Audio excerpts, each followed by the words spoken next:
Hi there. Happy Friday. I'm Christine Dunbar from speechmodification.com, and this is my Smart American Accent training. Welcome to our live question and answer class. As you know, we have this class each Friday at this time, 12 o'clock Seattle time, 3 o'clock Eastern time, and you can watch the replay later. And we'll talk about a topic for American accent training, take your questions regarding American accent, English pronunciation, intonation, anything to help you improve your overall communication in American English. If you saw the thumbnail for today's class, you saw that we'll be talking at the beginning for a little bit about the letters AR and the different sounds that they make. So I've been trying to cover some of the material that is in my new course, The Sounds of American English, to give you an idea of thinking about how sounds really affect pronunciation and how spelling and sounds don't always line up. And that comes up often in this class as well as in our Word of the Day classes. But I want to go through specifically today looking at the letters AR. I said this the last few weeks as well. When you see the letters AR, take a minute and think, what does your brain think of when it sees these letters? What sounds come to mind? I would say when I see those letters, I see A and R. The sound that comes to mind for me is R, this sound. I like to rewrite that diphthong this way because it's just like the word are, like as in we are, they are. And it is a common pronunciation. Common sound associated with those letters is the R sound. So simple words like car and bar often say R. However, AR does not always say R. Sometimes it also says air. Maybe that's what you thought of when you saw that. I'm guessing many of you also thought R because usually when we see A, we think of ah. So examples where the letters AR say air, usually that happens when there's an E at the end of the word, as in care or bear. This is a rule, or this is a pattern that we see in spelling, where often when there's a silent E, an E that doesn't make any sound of its own, in the end of the word, it influences the vowel in that word.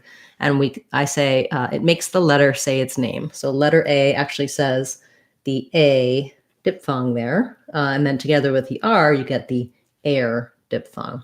So these two are probably the most common for the letters AR, but the letters AR also do sometimes say this is the symbol for and we think of that as being ER, and that's usually when it's a longer word and the letters AR are in an unstressed syllable.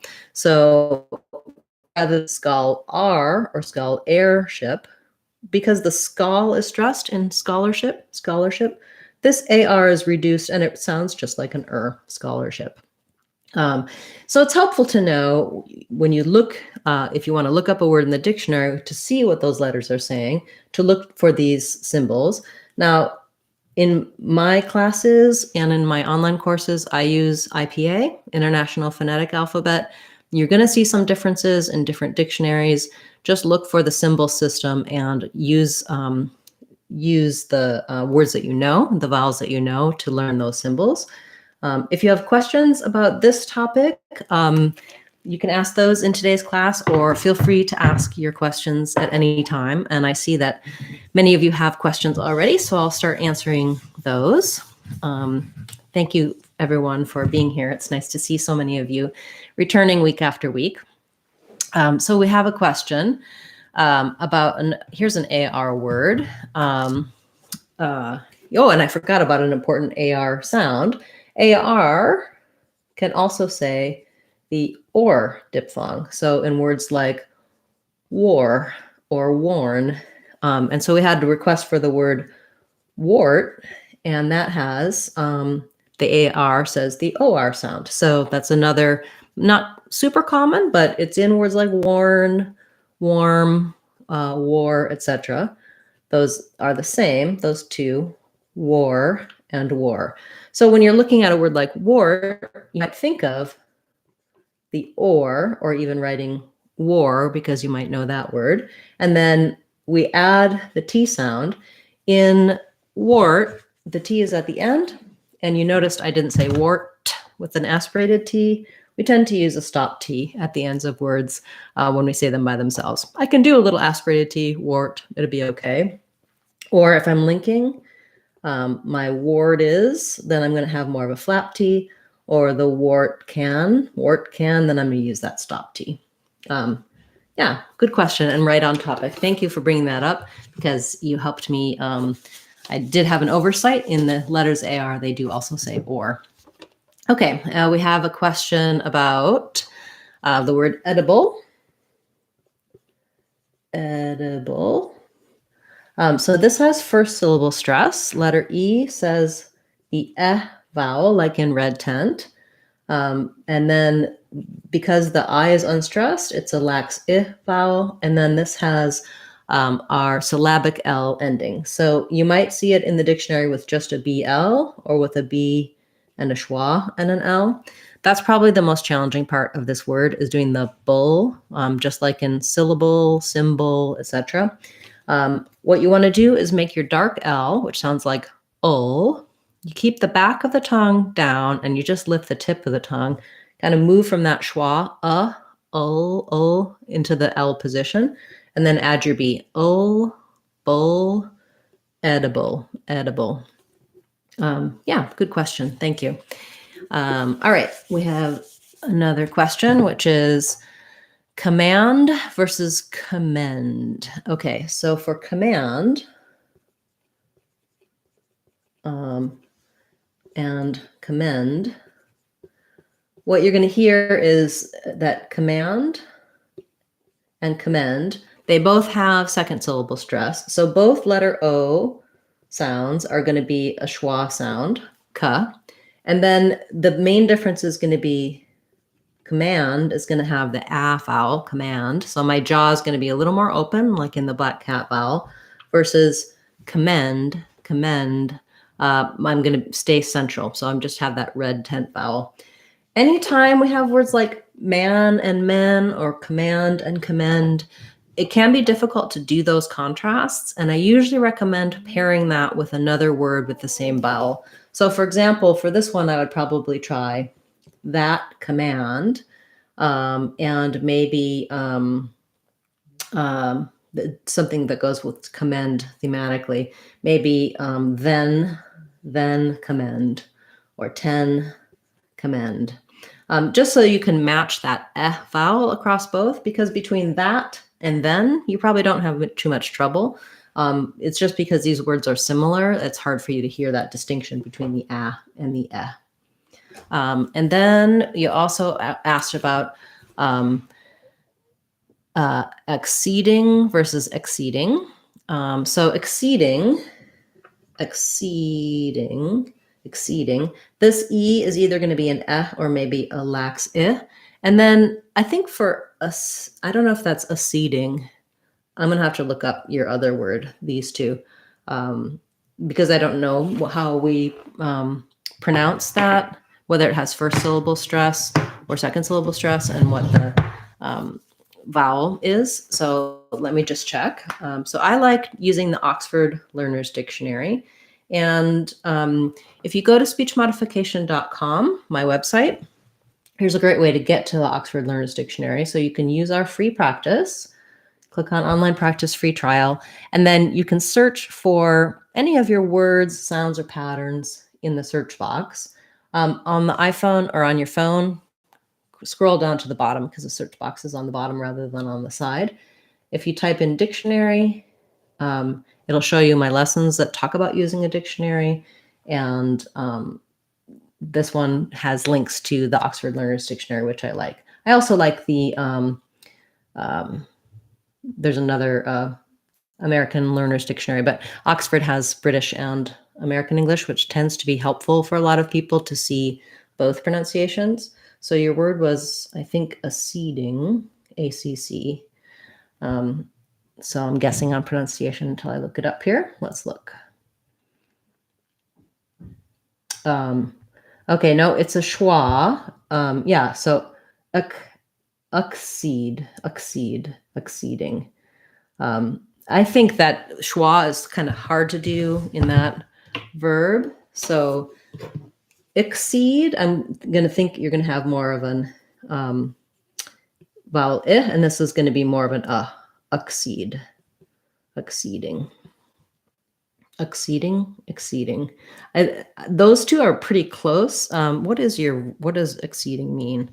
To agree to a request or a proposal. Exceeded to the demands. Exceeded. Okay. So this is, I think, very similar and maybe the exact same pronunciation between the two. So it's gonna rely on context to know which one you're saying. Typically, unstressed E, you'll see it in the dictionary as an I. Unstressed A, you'll see it in the dictionary as an But I think there's very limited, a lot of crossover between those two. You're not going to really be able to hear probably the difference between those two. So knowing which word is being used because of context will be important. Okay, I'll come back to some of your other requests. I want to make sure I get to some of the other people today. And then if we have time, we'll handle more of yours. Thank you so much for those good suggestions. Okay, so whether the words school and stool have a dark L. Yeah, they do. So in a word like school or stool, you can hear how, because I'm going from that ooh that's rounded, ooh, you can hear there's kind of a glide sound there, which is because I'm going from a rounded ooh in school, rounded ooh into the schwa. So ooh, that kind of hidden wah comes in because I'm changing vowels. That means there is that vowel before the L, school. If I didn't do a dark L, school, you could hear how it would sound different. It doesn't sound like the American pronunciation of it. Good. We have a question about whether or not to have flap T in 30th, 40th, 80th. Yes, so I think when I was just saying that, 30th. The T here is between a vowel sound, vowel and the vowel E. And so typically if it's not starting a stressed syllable and it's between two vowels, T is most often a flap in that context. So yes, 30th, 40th, 80th. And then she's asking about in 20th, 70th, and 90th, whether or not we omit it. So for 20th, you heard how I naturally just read that with no T rather than 20th. Often with 20, we just with the word 20 or 20th, we just leave that T off. So it sounds like 20th. But when I said 70th and 90th, I used a flap for those. So I would say 30th, these are flaps also for 90th and 70th. People do say 70 and 70th. It's possible a 90th, but it sounds strange to me. I think I typically would put a flap in there for 90th and 70th. Same with 90 and 70. One of my clients was just asking me about this. And for 90, I was testing myself to see how I said it. And if I was saying just 90 by itself or 90 times, I would put the D in. The time that I sort of heard myself leaving that D out was if I was saying 1999, 99. I might do more of a 99 instead of 99, but even there, I think I usually use a flap for those. Great question. Thank you. I do have some videos specifically about numbers and ordinal numbers, so you could check those out if you have more questions regarding that. Hi, nice to see you, Muhammad. Okay, question about the Z sound. Asking about words like zebra, zero, and busy. So Z at the beginning or Z in the middle. So busy has the Z sound.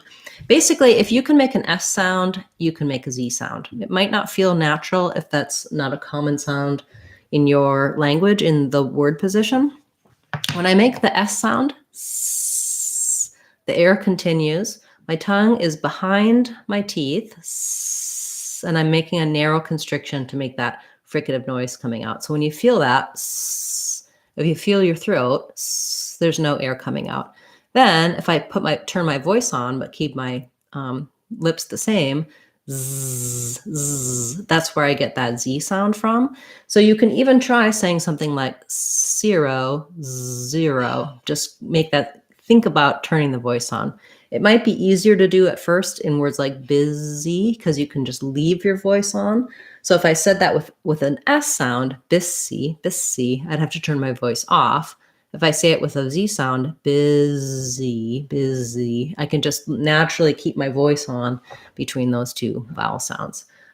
So that's what I usually recommend for the Z sound, just trying to even feel your throat, see if you get your vibration going, and then thinking about the S sound for the mouth position.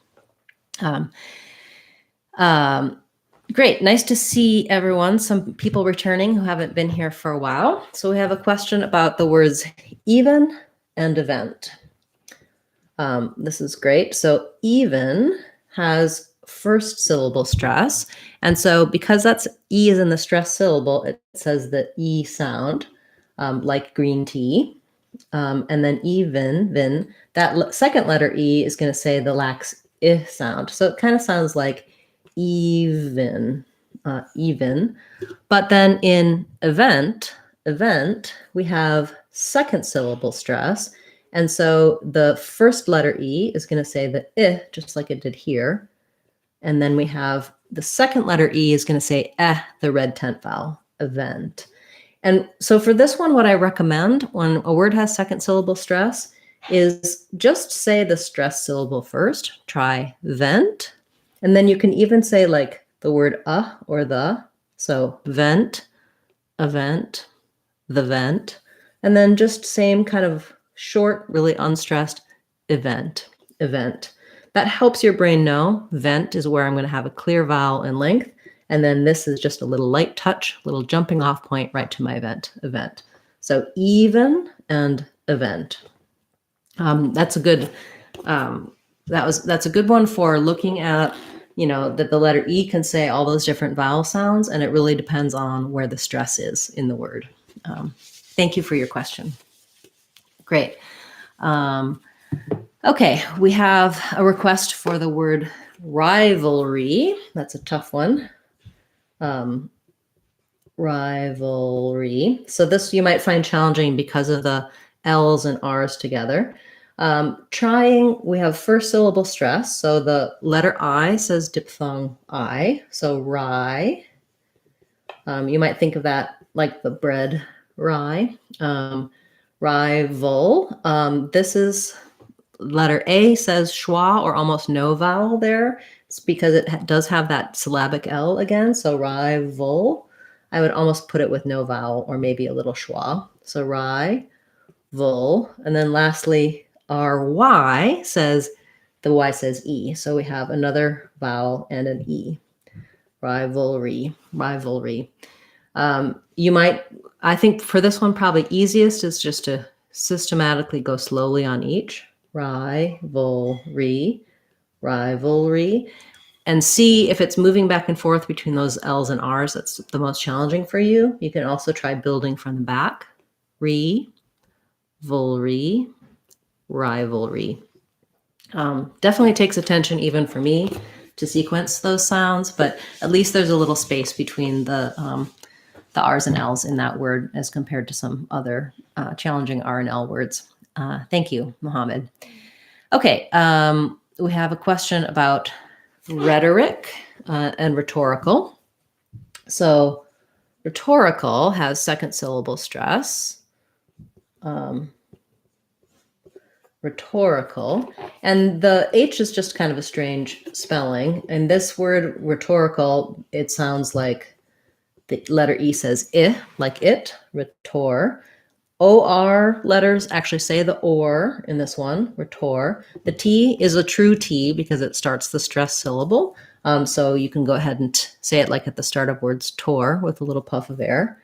It's just like the word tor, rhetorical. And then we either have an I or a schwa there. It's just going to be a short, unstressed, lax vowel. And then again, our syllabic L, that's come up a lot today. So going almost directly from the K to the L, maybe a little schwa in there. thinking about it like rhetorical.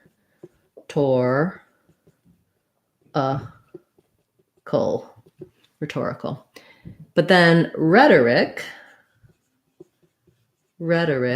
has first syllable stress. So the letter E in rhetoric says the red tent vowel, rhetoric. And then because the T is not starting a stressed syllable, in this case, it's a flap, and because the or is not in a stressed syllable, it turns to an or I'll write it in this case as a schwa and an R because we have the syllable rick. So rick. So that sounds like red rick with first syllable stress. Rhetoric and rhetorical. That would have been a good one for a word of the day too. Mohammed, thank you for the suggestion.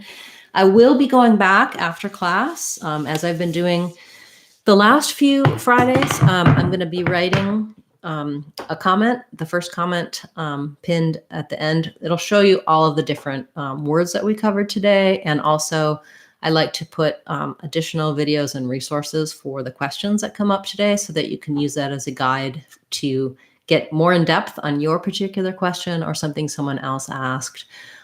So watch for that after class. Thank you for all the great questions so far. Okay. So let's go back now to some that I missed earlier. We have a question about hauled versus hold. Hauled. This is hauled is the ah vowel. So it's the same as the word haul. Haul and haul are the same.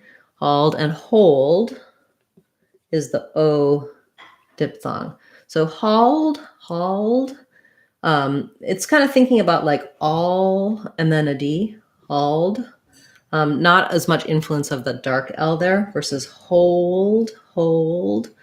There's going to be a little bit more of like a schwa, so hold. Same as this, like whole plus a D, hold. Good. So ah and O are your contrast vowels there. Then you also asked about cavalry and cavalry. So cavalry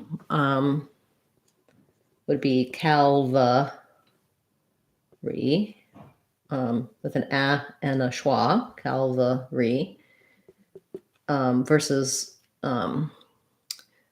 cavalry. That's a schwa, cavalry.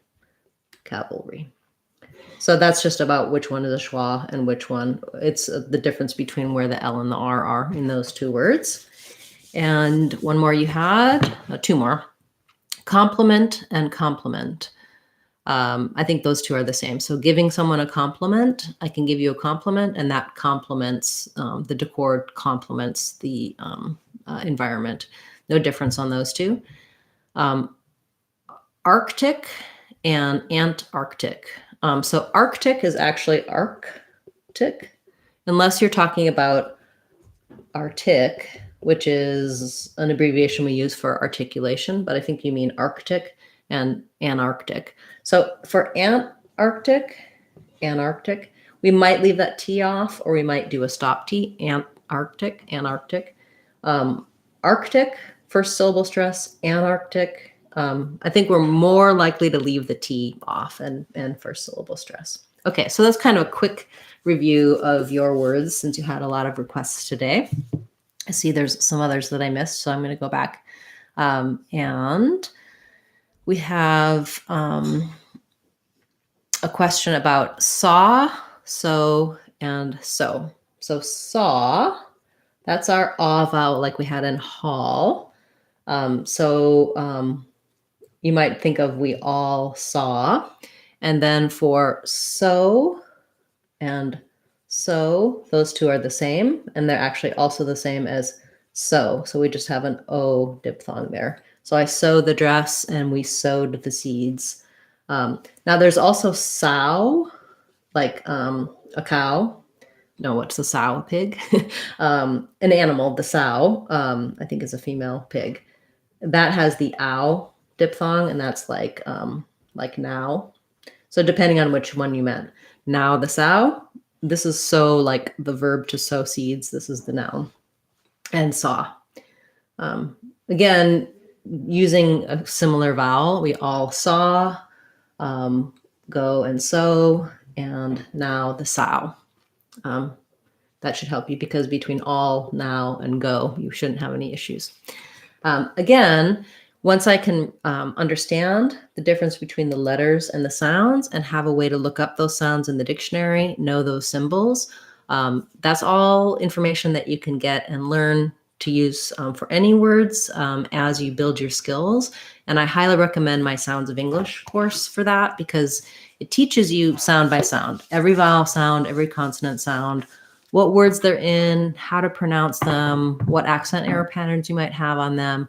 It's a really great building block for being able to discover words that you're not sure of and to feel confident in your pronunciation. And the great news is that that's on sale for just $2. So I try to make it very inexpensive and accessible to everyone. So you can check that out on speechmodification.com. In the comments or in the description for this video, there's a link to my courses page. I also have free online courses there that you can check out that will help you go a little bit more in depth and learn some more skills as well. Okay, we have a request about common versus come on.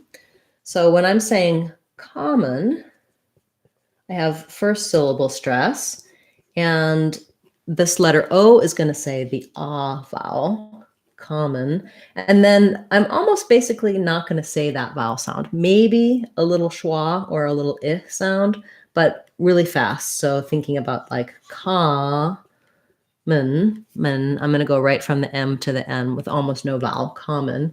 But if I'm saying come on, I'm going to use a vowel here. This letter O is going to be a stressed schwa. So it's going to sound like come, on, clear ah vowel for the N. And I'm going to have some stress on the on as well. Come on, come on. So that sounds more like an come on. So common and come on. And usually if I'm saying come on, in that, I would say actually I did this wrong. In this phrase, I'm more likely to stress the on. Come on, let's go, come on. Maybe equal stress across the two. But the idea is that with common, the second syllable is very short. With come on, I'm going to have some stress on both words of the two-word phrase. Good question. Thank you so much, and nice to see you here.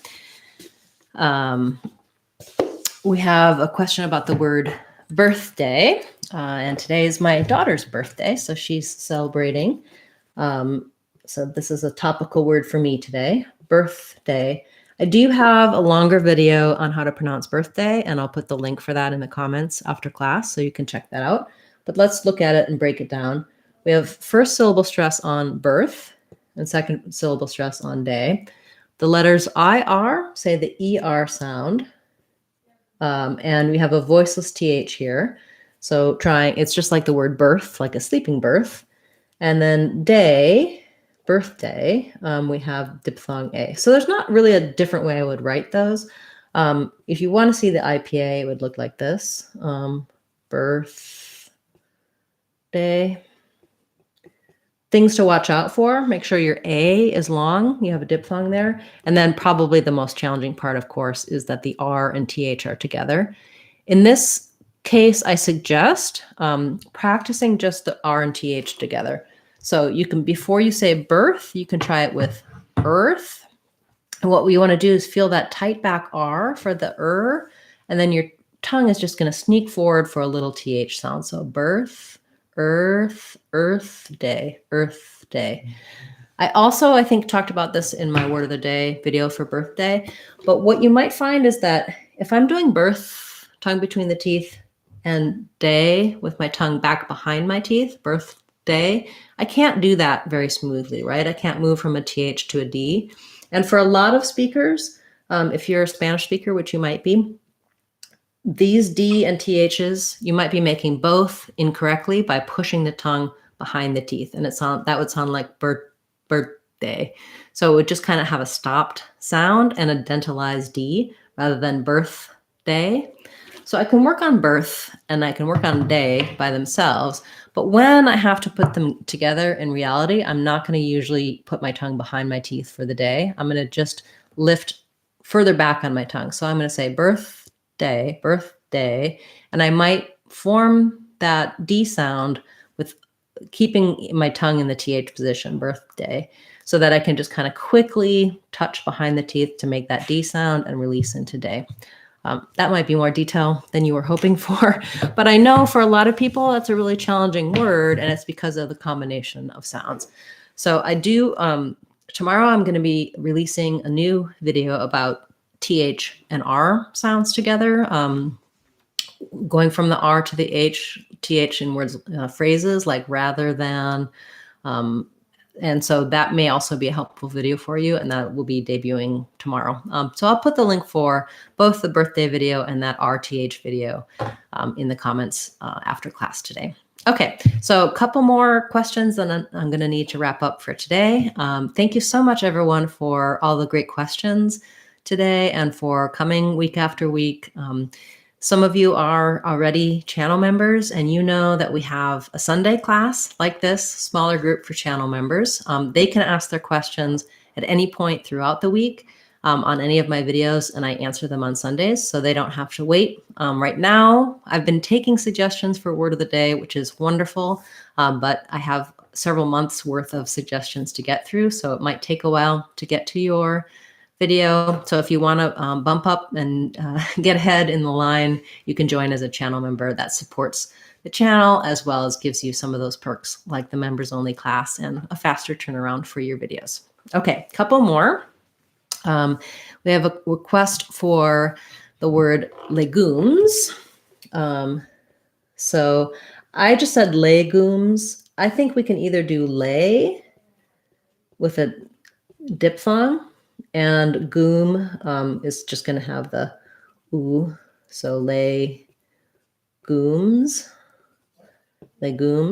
I think you can also do legumes with an eh, like legumes, like the word leg. Legume or legume. Let's look that one up in the dictionary too, just so we can see if that, if my pronunciation is correct. I do use a lot of resources to make sure that I'm giving you accurate information. There's going to be differences, of course, in different places for different Englishes. And of course, I'm not always going to know everything off the top of my head. So let's just double check with legume. Yep. Okay. So as I guessed, either legume or they're saying legume. I would say maybe more like legume. In either case, so if I say legume, it's because I'm stressing more on the legume, or legume, unstressed first syllable. I think I say for legume, maybe kind of still second syllable stress. So maybe I'm doing it a little bit incorrectly. So they're saying either legume or legume with second syllable stress. That's a good one. I do actually have a number of videos coming out soon about how to pronounce different words, different foods. There's a lot of sort of tricky pronunciations and controversy about pronouncing certain types of food, and legumes might be one of those. Okay, thanks everyone so much. I apologize if I didn't get to every question that you asked today. I do encourage you to join as a channel member and come on Sunday to hear the answers to the rest of your questions, or you can attend again next week. Do feel free to keep leaving comments and questions on my videos. If you have done that, you've seen that I do respond to the comments, give you resources and help, and I also add your words to my list to cover in a future Word of the Day class. So I'll be back tomorrow with another word of the day, as well as on Sunday, we'll have our members only class and our phrase of the week class. Thanks so much, everyone, for being a part of the channel. I really appreciate all the subscriptions, memberships, and just all of your support. I'm Christine Dunbar from speechmodification.com. Remember, if you want to sound like a native speaker, you can do it. speechmodification.com. Bye, everyone. See you soon, I hope.